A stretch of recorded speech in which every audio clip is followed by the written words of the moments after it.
مگر اسے کبھی خوف محسوس نہیں ہوا تھا۔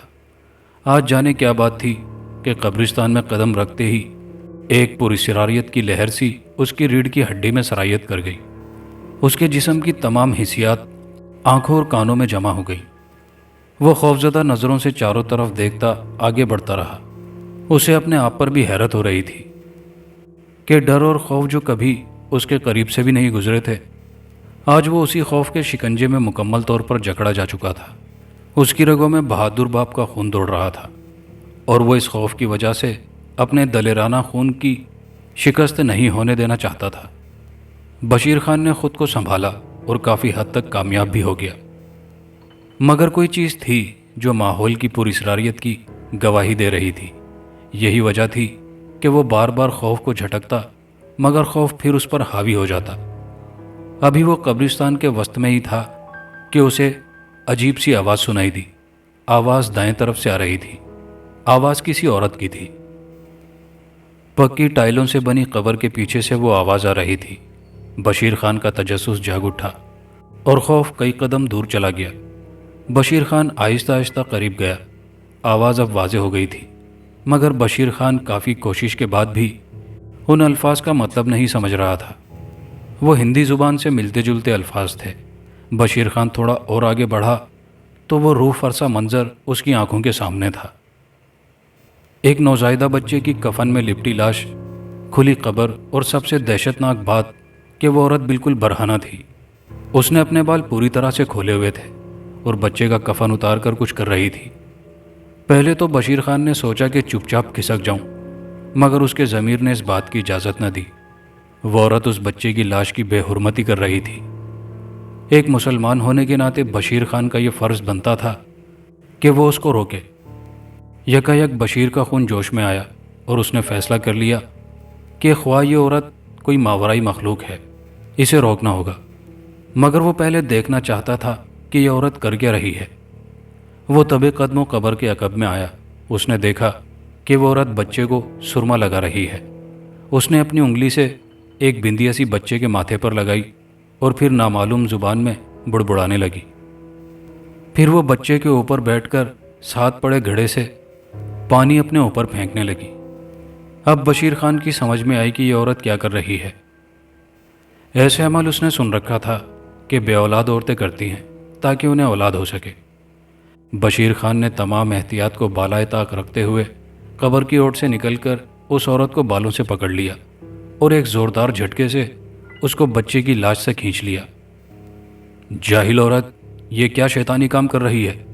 بشیر خان کڑکدار آواز میں بولا۔ عورت بدحواس ہو گئی تھی۔ بشیر خان نے ابھی تک اس کے بال نہیں چھوڑے تھے۔ مجھے چھوڑ دو، عورت نے تکلیف سے بلبلاتے ہوئے کہا۔ تجھے چھوڑ دوں تاکہ تو پھر سے یہ گندا کام کرے؟ بشیر خان کا خوف نہ جانے کہاں چلا گیا تھا، اور خوف کی جگہ بے انتہا غصے نے لے لی تھی۔ میں تمہیں خوش کر دوں گی، تم جتنی دولت چاہتے ہو تمہیں دوں گی، مگر مجھے… عورت کی بات پوری ہونے سے پہلے بشیر خان نے اسے ایک جھٹکا اور دیا۔ چھوڑ دو مجھے، وہ درد سے بلبلا اٹھی۔ میں تجھے تھانے میں ہی چھوڑوں گا، بشیر خان نے محض دھمکی دی۔ اس کا ایسا کوئی ارادہ نہیں تھا۔ وہ چاہتا تھا کہ یہ عورت اس کام سے باز آ جائے۔ تھانے کا نام سن کر اس کی آنکھوں میں خوف کی پرچھائیاں سی اتر آئیں۔ ایسا مت کرنا، سارے خاندان میں میری بے عزتی ہو جائے گی۔ عورت نے ہاتھ جوڑے۔ تو پھر وعدہ کر کے آئندہ تو ایسا کوئی گھٹیا کام نہیں کرے گی۔ کپڑے پہن اور چل میرے ساتھ، میں تیرے گھر تجھے چھوڑاؤں، بشیر خان نے فیصلہ کن لہجے میں کہا۔ یہ بات سن کر وہ عورت اٹھی، کپڑے پہنے اور بشیر خان کے پاس آ کر اس انداز سے کھڑی ہو گئی جیسے کچھ کہنا چاہتی ہو۔ کچھ کہنا چاہتی ہے؟ بشیر خان نے اس کی کیفیت کو بھانپتے ہوئے کہا۔ ہاں، اگر تم میرے ساتھ نہ ہو تو مہربانی ہوگی، عورت نے ملتجیانہ انداز میں کہا۔ نہیں، میں تیرے ساتھ ضرور جاؤں گا اور تیرے کسی بڑے سے بات کروں گا تاکہ تو آئندہ ایسا قدم نہ اٹھا سکے، بشیر خان نے مضبوط لہجے میں کہا تو وہ عورت تذبذب کا شکار نظر آنے لگی۔ اچانک وہ بشیر خان کے قدموں میں جھکی۔ بشیر خان نے سمجھا کہ وہ عورت اس کے پاؤں پکڑے گی اور اسے ساتھ نہ آنے کا کہے گی، مگر اس کے تمام اندازے غلط ہو گئے۔ جب اس عورت نے جھک کر بشیر خان کے پاؤں کے پاس پڑا